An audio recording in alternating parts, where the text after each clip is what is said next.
ತರಗತಿಗೆ ಸ್ವಾಗತ. ತರಗತಿ ಪ್ರಾರಂಭ ಮಾಡೋಕ್ಕಿಂತ ಮುಂಚಿತವಾಗಿ ನಮ್ಮ ಒಂದು ಯೂಟ್ಯೂಬ್ ಚಾನಲ್ಗೆ ಸಬ್ಸ್ಕ್ರೈಬ್ ಆಗಿ ಪ್ರತಿನಿತ್ಯ ತರಗತಿಗಳನ್ನು ವೀಕ್ಷಿಸಿ ಅನ್ನುತ್ತಾ ಇವತ್ತಿನ ಒಂದು ತರಗತಿಯನ್ನು ಪ್ರಾರಂಭ ಮಾಡ್ತಾ ಹೋಗ್ತೀನಿ. ಈ ಹಿಂದೆ ಕೂಡ ಕನ್ನಡ ಒಂದು ಸ್ವರ ಸಂಧಿಗಳ ಬಗ್ಗೆ ಮಾಡ್ತಾ ಹೋದ್ವಿ ಮತ್ತು ವ್ಯಂಜನ ಸಂಧಿಗಳ ಬಗ್ಗೆ ಜೊತೆ ಇವತ್ತಿನ ಸಂಸ್ಕೃತ ವ್ಯಂಜನ ಸಂಧಿಗಳ ಬಗ್ಗೆ ಮಾಡ್ತಾ ಹೋಗೋಣ. ಅಂದರೆ ಇವತ್ತಿನ ತರಗತಿಗಳು ಜಸ್ತ್ವ ಸಂಧಿ, ಚುತ್ವ ಸಂಧಿ, ಅನುನಾಸಿಕ ಸಂಧಿ ಅಂತಂದು ಈ ಒಂದು ತರಗತಿಗಳು ಸಂಪೂರ್ಣವಾಗಿ ನೋಡ್ತಾ ಹೋಗ್ತೀವಿ. ಹಾಗಾದ್ರೆ ಮೊದಲನೇದು ಜಸ್ತ್ವ ಸಂಧಿ ಅಂತಂದು ನೋಡ್ತಾ ಹೋಗೋಣ. ಈ ಸಂಸ್ಕೃತದ ಒಂದು ವ್ಯಾಕರಣದೊಳಗೆ ಏನು ಮಾಡ್ತಾ ಹೋಗ್ತಪ್ಪ ಅಂದ್ರೆ ಈ ವರ್ಗೀಯ ವ್ಯಂಜನದ ಒಂದು ವರ್ಗ ತೃತೀಯಾಕ್ಷರಗಳೇ ಆದಂಥ ಗಜ ಟ ತ ಪ ಅಕ್ಷರಗಳನ್ನು ಜಸ್ ಎಂಬ ಸನ್ನೆಯಿಂದ ಕರಿತಾ ಹೋಗ್ತಾರೆ. ಯಾವ ಒಂದು ಅಕ್ಷರಗಳನ್ನು ಏನಂತ ಕರಿತಪ್ಪ ಅಂದ್ರೆ ವರ್ಗೀಯ ವ್ಯಂಜನಗಳಂತ ಇರ್ತಾವಲ್ಲ, ಆ ಒಂದು ವರ್ಗೀಯ ವ್ಯಂಜನದೊಳಗೆ ಏನು ಮಾಡ್ತಾ ಹೋಗ್ತಾವಪ್ಪ ಅಂದ್ರೆ ಇವು ಮೂರನೇ ವರ್ಗದ ಅಕ್ಷರಗಳು. ಯಾವುದಪ್ಪ ಅಂದ್ರೆ ಕ ಕ ಕ ಕ ಅಂದರೆ ಇವು ವರ್ಗೀಯ ವ್ಯಂಜನ ಕ ವರ್ಗದ ಅಕ್ಷರಗಳು. ಅಂದರೆ ಈ ಕ ವರ್ಗದ ಅಕ್ಷರಗಳೊಳಗೆ ಈ ವರ್ಗೀಯ ವ್ಯಂಜನದೊಳಗೆ ಮೂರನೇ ಒಂದು ಅಕ್ಷರ ಅಂದ್ರೆ ತೃತೀಯ ಅಕ್ಷರಗಳ ಆದಂಥ ಈ ಕ ಚ ಟ ತ ಪ ಈ ಅಕ್ಷರಗಳನ್ನೇನಂತ ಕರಿತಾರಪ್ಪ ಅಂದ್ರೆ ಜಸ್ ಎಂಬ ಸನ್ನೆಯಿಂದ ಕರಿತಾ ಹೋಗ್ತಾರೆ. ಈ ಒಂದು ಜಸ್ ಅಕ್ಷರಗಳು ಆದೇಶವಾಗಿ ಬರುವ ಸಂಧಿಗಳೇ ಜಸ್ತ್ವ ಸಂಧಿ ಅಂತಂದು ಕರಿತಾ ಹೋಗ್ತಾರೆ. ಈ ಒಂದು ಅಕ್ಷರಗಳು ಏನು ಮಾಡ್ತಾ ಹೋಗ್ತಪ್ಪ ಅಂದ್ರೆ ಆದೇಶವಾಗಿ ಬಂದಪ್ಪ ಅಂದ್ರೆ ಅಂಥ ಸಂಧಿಗಳನ್ನು ಏನಂತ ಕರಿತಾವಪ್ಪ ಅಂದ್ರೆ ಜಸ್ತ್ವ ಸಂಧಿ ಅಂತಂದು ಕರಿತಾ ಹೋಗ್ತೀವಿ. ಹಾಗಾದ್ರೆ ಈ ಒಂದು ಉದಾಹರಣೆ ನೋಡೋದಾದ್ರೆ ಷಡ ನನ ಅಂತ ನೋಡ್ತಾ ಹೋಗ್ತೀವಿ. ಯಾವುದು ಷಡ ನನ ಅಂದ್ರೆ ವಿಗ್ರಹ ವಾಕ್ಯ ಅಂದ್ರೆ ಬಿಡಿಸಿ ಬರಬೇಕು. ಷಡ ನನ ಅಂದರೆ ಎಂತ ಬರೀಬೇಕು, ಷಟ್ ಪ್ಲಸ್ ಆನನ ಈಜೆ ಕೊಟ್ಟು ಷಡಾನನ ಆಕತಿ. ಅಂದ್ರೆ ಈ ಒಂದು ಯಾವ ರೀತಿ ಈ ಒಂದು ಜಸ್ತ್ವ ಸಂಧಿ ಆಗ್ತದಂತ ನೋಡೋದಾದ್ರೆ ಏನಾಗ್ತೈತಪ್ಪ ಅಂದ್ರೆ ಈ ಒಂದು ಷಡ್ ಪ್ಲಸ್ ಆನನ ಅಂತ ನೋಡಿದಪ್ಪ ಅಂದ್ರೆ ಇಲ್ಲೊಂದು ಟ ವರ್ಗ ಟ ಏನು ಪೂರ್ವ ಪದದ ಈ ಒಂದು ಟ ಒಂದು ಅಕ್ಷರ ನೋಡಿದಾಗ ಇಲ್ಲಿ ಜಸ್ತ್ವ ಸಂಧಿಯೊಳಗೆ ಮೂರನೆಯ ತೃತೀಯ ವರ್ಗೀಯ ವ್ಯಂಜನ ಅಕ್ಷರದೊಳಗೆ ತೃತೀಯ ವರ್ಗದ ಅಕ್ಷರಗಳು ಏನಾದ್ರು ಆದೇಶವಾಗಿ ಬಂದಪ್ಪ ಅಂದ್ರೆ ಏನಂತ ಕರಿತಾವಪ್ಪ ಅಂದ್ರೆ ಜಸ್ತ್ವ ಸಂಧಿ. ಈ ಷಟ್ ಪ್ಲಸ್ ಏನಾಗ್ತೈತಿ, ಈ ಟ ಹೋಗಿ ಏನು ಬರ್ತಾ ಹೋಗ್ತೈತಪ್ಪ ಟ ಬರ್ತಾ ಹೋಗ್ತೈತೆ ಅಂದ್ರೆ ಷಡಾನನ ಆಗ್ತಾ ಹೋಗ್ತೈತಿ. ಹಾಗಾಗಿ ಏನಪ್ಪ ಅಂದ್ರೆ ಈ ಒಂದು ಗಜ ಟ ತಪ್ಪ ಅಂದ್ರೆ ಮೂರನೇ ವರ್ಗದ ಈ ಟದ ಮೂರನೇ ಅಕ್ಷರ ಟ ಈ ಒಂದು ಅಕ್ಷರ ಏನಾಗ್ತೈತಪ್ಪ ಅಂದ್ರೆ ಆದೇಶವಾಗಿ ಬರ್ತಾ ಹೋಗ್ತೈತಿ. ಹಾಗಾಗಿ ಇದನ್ನ ಏನಂತ ಕರಿತೇವೆ, ಷಡಾನನ ಅಂತ ಕರಿತೀವಿ. ಈ ಟ ಎಂಬುದು ಜಸ್ ಎಂಬ ಒಂದು ಸನ್ನೆಯಿಂದ ಕರಿತಾ ಹೋಗ್ತಾರೆ. ಹಾಗಾದ್ರೆ ಇನ್ನೂ ಸ್ವಲ್ಪ ಅರ್ಥಗರ್ಭಿತವಾಗಿ ನೋಡೋದಾದ್ರೆ ಏನು ಮಾಡೋಣಪ್ಪ ಅಂದ್ರೆ ಈ ಪೂರ್ವ ಪದದ ಕೊನೆಯಲ್ಲಿರುವ ವರ್ಗ ಪ್ರಥಮ ಅಕ್ಷರಕ್ಕೆ ಅಂದರೆ ಕ ಜ ಟ ತ ಪಗಳಿಗೆ ಅದೇ ವರ್ಗದ ತೃತೀಯ ಅಕ್ಷರಗಳು ಅಂದರೆ ಕ ಜ ಟ ತ ಪಗಳು ಕ ಜ ಟ ತ ಪಗಳು ಅಂದರೆ ಜಸ್ ಅಕ್ಷರಗಳು ಆದೇಶವಾಗಿ ಬಂದರೆ ಜಸ್ತ್ವ ಸಂಧಿ ಅಂತಂದು ಕರಿತಾ ಹೋಗ್ತೇವೆ.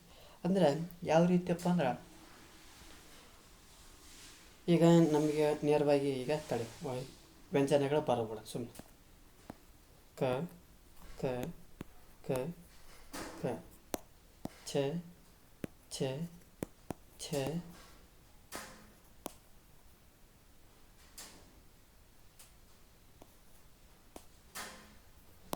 ಛ ಅಂದ್ರೆ ಏನಪ್ಪ ಅಂದ್ರೆ ಈ ಒಂದು ಜಸ್ತ್ವ ಸಂಧಿಯೊಳಗೆ ಏನಾಗ್ತದಪ್ಪ ಅಂದ್ರೆ ಇವನ್ನ ಏನಂತವೆ ಪ್ರಥಮ ಅಕ್ಷರಗಳು, ವರ್ಗೀಯ ವ್ಯಂಜನ ಪ್ರಥಮ ಅಕ್ಷರಗಳು, ಇವು ದ್ವಿತೀಯ ಅಕ್ಷರಗಳಂತ ಕರಿತಾರೆ. ಅಂದರೆ ವರ್ಗೀಯ ವ್ಯಂಜನದ ಪ್ರಥಮ ಅಕ್ಷರಗಳು ಮತ್ತು ತೃತೀಯ ಅಕ್ಷರಗಳು. ಅಂದರೆ ಜಸ್ತ್ವ ಸಂಧಿಯೊಳಗೆ ಈ ಒಂದು ತೃತೀಯ ಅಕ್ಷರಗಳು ಏನಂತ ಕರಿತಾವಪ್ಪ ಅಂದ್ರೆ ಜಸ್ ಎಂಬ ಅಕ್ಷರ ಅಂತ ಕರಿತಾ ಹೋಗ್ತೀವಿ.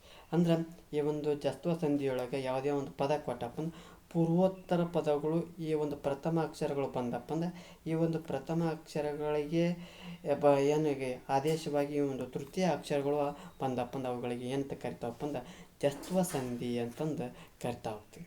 ಇನ್ನೂ ಒಂದು ಉದಾಹರಣೆ ನೋಡೋಣ, ಚಿದಾನಂದ ಅಂತ ನೋಡೋಣ. ಚಿದಾನಂದ ಬಿಡಿಸಿ ಬರೀರಿ, ಚಿತ್ ಪ್ಲಸ್ ಆನಂದ ಚಿದಾನಂದ. ಅಂದ್ರೆ ಇಲ್ಲಿ ಒಂದು ಪ್ರಥಮ ಯಾವ್ದು ತ ವರ್ಗದ ಪ್ರಥಮ ಅಕ್ಷರ ಬರ್ತೈತಿ. ತ ವರ್ಗದ ಮೂರನೇ ತೃತೀಯ ಅಕ್ಷರ ಜಸ್ ಅಕ್ಷರಗಳು ಯಾವಪ್ಪ ಅಂದ್ರೆ ತ ಅಕ್ಷರ. ಹಾಗಾದ್ರೆ ಯಾವ್ದು ಬರ್ತಾ ಹೋಗ್ತೈತಿ, ಚಿತ್ ಪ್ಲಸ್ ಯಾವ್ದು ಇದು ತ ಹೋಗಿ ಏನು ಬರ್ತೈತಿ ತ ಬರ್ತಾ ಹೋಗ್ತದೆ. ಹಾಗಾಗಿ ಇದು ಏನಾಗ್ತೈತಿ ಚಿದಾನಂದ ಆಗ್ತಾ ಹೋಗ್ತದೆ. ಅಂದ್ರೆ ಇಷ್ಟೇ ನೆನ್ಪಿಟ್ಕೊಳ್ಳಿ, ಜಸ್ತ್ವ ಸಂಧಿ ಅಂದ್ರೆ ಪೂರ್ವ ಪದದ ಕೊನೆಯಲ್ಲಿರುವ ಅಕ್ಷರ ಪ್ರಥಮ ಅಕ್ಷರಗಳು ಏನಪ್ಪ ಗಜಟ ದಪ್ಪಗಳಿಗೆ ಅದೇ ವರ್ಗದ ತೃತೀಯ ಅಕ್ಷರಗಳು ಗಜಟ ದಪ್ಪಗಳು ಬಂದರೆ ಅವುಗಳೇನು ಏನಂತ ಕರಿತಪ್ಪ ಅಂದ್ರೆ ಜಸ್ತ್ವ ಸಂಧಿ ಅಂತಂದು ಕರಿತಾ ಹೋಗ್ತೀವಿ. ಬೇಕಾದ್ರೆ ಇನ್ನೊಂದು ವಾಗ್ದೇವಿ ಅಂತ ಬರೆಯೋಣ. ವಾಗ್ದೇವಿ, ವಾಕ್ ಪ್ಲಸ್ ದೇವಿ, ವಾಕ್ ಪ್ಲಸ್ ದೇವಿ ಇವು ಏನದ ಪೂರ್ವ ಪದ, ಇದು ಉತ್ತರ ಪದ. ಇಲ್ಲಿ ಕ ನೋಡ್ತೀವಿ, ಕ ಇದೇನು ಪ್ರಥಮ ಅಕ್ಷರ, ಮೂರನೇ ಅಕ್ಷರ ಯಾವುದು ಕ. ಇವು ಕ ಎಲ್ಲಿ ಬಂತು, ಇಲ್ಲಿ ಬಂತು. ಹಾಗಾಗಿ ಇದು ಯಾವ ಸಂಧಿ, ವಾಗ್ದೇವಿ ಎಂಬುದು ಜಸ್ತ್ವ ಸಂಧಿ ಆಗ್ತಾ ಹೋಗ್ತೈತಿ.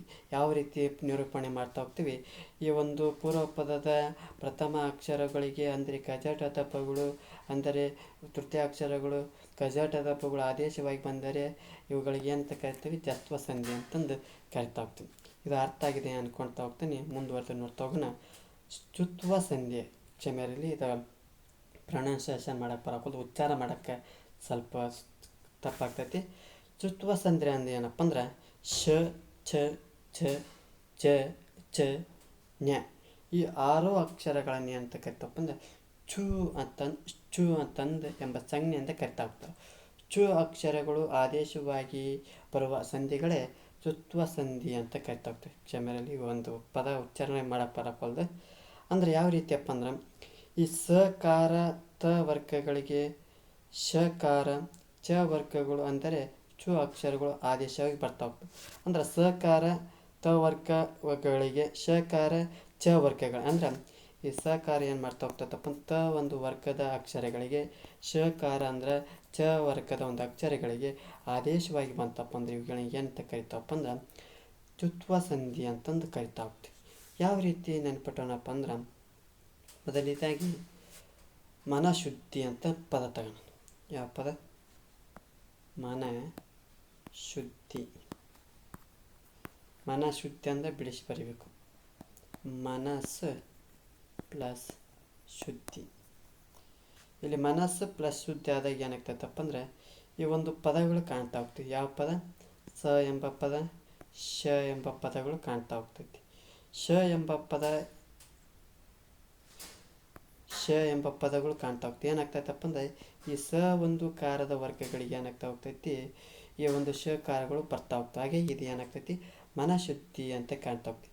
ಅಂದರೆ ಯಾವ ರೀತಿಯಪ್ಪ ಅಂದರೆ ನೇರವಾಗಿ ಈ ಒಂದು ಶ ಒತ್ತಕ್ಷರ ಮತ್ತು ಚ ಒತ್ತಕ್ಷರ ಈ ಒಂದು ಅಕ್ಷರಗಳು ಬಂದಪ್ಪ ಅಂದ್ರೆ, ಯಾಕಂದರೆ ಈ ಒಂದು ಅಕ್ಷರಗಳು ಒತ್ತಕ್ಷರಗಳಾಗಿ ಕಂಡು ಬಂದಪ್ಪ ಅಂದ್ರೆ ನೇರವಾಗಿ ಹೇಳ್ತಾ ಹೋಗ್ರಿ ಚ್ಯುತ್ವ ಸಂಧಿ ಅಂತಂದು ಕರಿತಾ ಹೋಗ್ತೀವಿ. ಅಂದ್ರೆ ಸಕಾರ ದ ವರ್ಗಗಳಿಗೆ ಶಕಾರ ಚ ವರ್ಗಗಳಂದರೆ ಚು ಅಕ್ಷರಗಳು ಆದೇಶವಾಗಿ ಬಂತಪ್ಪ ಅಂದ್ರೆ ಇವುಗಳಿಗೆ ಅಂತ ಕರಿತಾವಪ್ಪ ಅಂದ್ರೆ ಚ್ಯುತ್ವ ಸಂಧಿ ಅಂತ. ಅಂದರೆ ಈ ಸ ವರ್ಗಗಳಿಗೆ ಈ ಒಂದು ಸ ವರ್ಗಗಳಿಗೆ ಏನು ಮಾಡ್ತಾ ಹೋಗ್ತದೆ, ಈ ಶ ಎಂಬುದು ಏನಾಗ್ತೈತಿ ಆದೇಶವಾಗಿ ಬರ್ತಾ ಹೋಗ್ತೈತಿ. ಹಾಗಾಗಿ ಈ ಒಂದು ಪದವು ಏನಾಗ್ತೈತಿ, ಚ್ಯುತ್ವ ಸಂಧಿ ಆಗ್ತಾ ಹೋಗ್ತೈತಿ.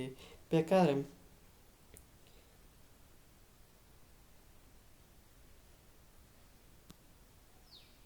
ಮುಂದುವರೆದು ನೋಡ್ತಾ ಹೋಗೋಣ. ಅನುನಾಸಿಕ ಸಂಧಿ ಅಂತ ನೋಡ್ತಾ ಹೋಗೋಣ. ಈ ಅನುನಾಸಿಕ ಸಂಧಿ ಅಂದರೆ ಏನಪ್ಪ ಅಂತ, ಅನುನಾಸಿಕ ಅಕ್ಷರಗಳಾದ ನ್ಯ, ನ್ಯ, ನ, ನ, ಮಗಳು ಆದೇಶವಾಗಿ ಬರುವ ಸಂಧಿಯೇ ಅನುನಾಸಿಕ ಸಂಧಿ ಅಂತ ಕರಿತಾ ಹೋಗ್ತೀವಿ. ಅಂದ್ರೆ ಈ ಒಂದು ವರ್ಗೀಯ ವ್ಯಂಜನದೊಳಗೆ ಪಂಚಮ ಅಕ್ಷರಗಳಂತ ಕರಿತಾ ಹೋಗ್ತೀವಿ. ಯಾವುದನ್ನು, ಅನುನಾಸಿಕ ಅಕ್ಷರ. ಅಂದರೆ ವರ್ಗದ ಪ್ರಥಮ ಅಕ್ಷರಗಳಿಗೆ ಅಂದ್ರೆ ಈ ಒಂದು ವರ್ಗೀಯ ವ್ಯಂಜನಗಳು ವರ್ಗದ ಪ್ರಥಮ ಅಕ್ಷರಗಳಿಗೆ ಯಾವುದೇ ಅನುನಾಸಿಕ ಅಕ್ಷರಗಳು ಪರವಾದರೂ ಅವುಗಳಿಗೆ ಅಂದರೆ ವರ್ಗದ ಪ್ರಥಮ ಅಕ್ಷರಗಳಿಗೆ ಅದೇ ವರ್ಗದ ಅನುನಾಸಿಕ ಅಕ್ಷರಗಳು ಆದೇಶವಾಗಿ ಬಂದರೆ ಅವುಗಳಿಗೆ ಏನಂತ ಕರಿತವಪ್ಪ ಅಂದ್ರೆ ಅನುನಾಸಿಕ ಸಂಧಿ ಅಂತ ಕರಿತಾವೆ. ಅಂದ್ರೆ ಉದಾಹರಣೆ ನೋಡ್ತಾ ಹೋಗೋಣ. ಹಂಗಾದ್ರೆ ಅರ್ಥ ವಾಗ್ಮೇಯ ಅಂತ ಕರಿತಾ ಹೋಗ್ತೀವಿ. ಇನ್ನು ಬಿಡಿಸಿ ಬರ್ತಾವ್ರಿ ವಾಕ್ ಪ್ಲಸ್ ಮಯ, ಇದು ಪೂರ್ವ ಪದ, ಇದು ಉತ್ತರ ಪದ. ಈ ಒಂದು ಪ್ರಥಮ ಅಕ್ಷರ ಯಾವುದು, ಪೂರ್ವ ಪದದ ಈ ಒಂದು ಅಕ್ಷರ ಏನು ಕ ವರ್ಗದ ಅದೇ ವರ್ಗದ ಅನುನಾಸಿಕ ಅಕ್ಷರ ಯಾವುದಪ್ಪ ಅಂದ್ರೆ ಇದು. ಈ ಒಂದು ಅಕ್ಷರಗಳು ಬಂದಪ್ಪ ಆದೇಶವಾಗಿ ಬಂದಪ್ಪ ಅಂದ್ರೆ ಈ ಒಂದು ಪದವು ಏನಾಗ್ತದಪ್ಪ ಅನುನಾಸಿಕ ಸಂಧಿ. ಬೇಕಾದ್ರೆ ಇನ್ನೂ ನೋಡ್ತಾ ಹೋಗೋಣ. ಷಣ್ಮುಖ ನೋಡ್ತಾ ಹೋಗೋಣ. ಷಣ್ಮುಖ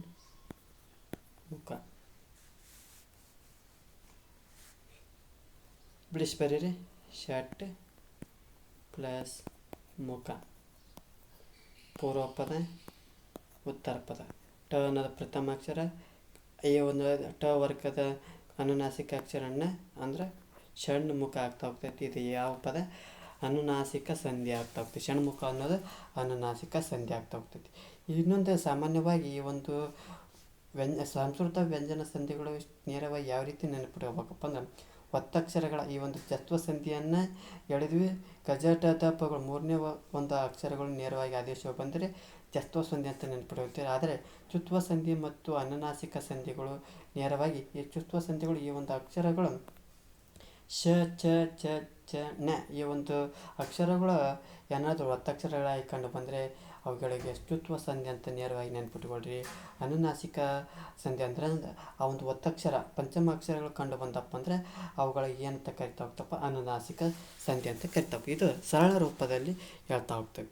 ಇದಿಷ್ಟೇನಪ್ಪ ಅಂದ್ರೆ ವ್ಯಂಜನದ ಒಂದು ಸಂಸ್ಕೃತ ವ್ಯಂಜನ ಸಂಧಿಗಳ ಬಗ್ಗೆ ನೋಡ್ತಾ ಹೋದಿ. ಈ ಒಂದು ತರಗತಿ ಇಷ್ಟ ಆದರೆ ನಮ್ಮ ಒಂದು ಯೂಟ್ಯೂಬ್ ಚಾನಲಿಗೆ ಸಬ್ಸ್ಕ್ರೈಬ್ ಆಗಿ, ಜೊತೆಗೆ ಒಂದು ತರಗತಿ ಇಷ್ಟ ಆದರೆ ಲೈಕ್ ಮಾಡಿ, ಇಲ್ಲದಿದ್ದರೆ ಡಿಸ್ಲೈಕ್ ಮಾಡಿ.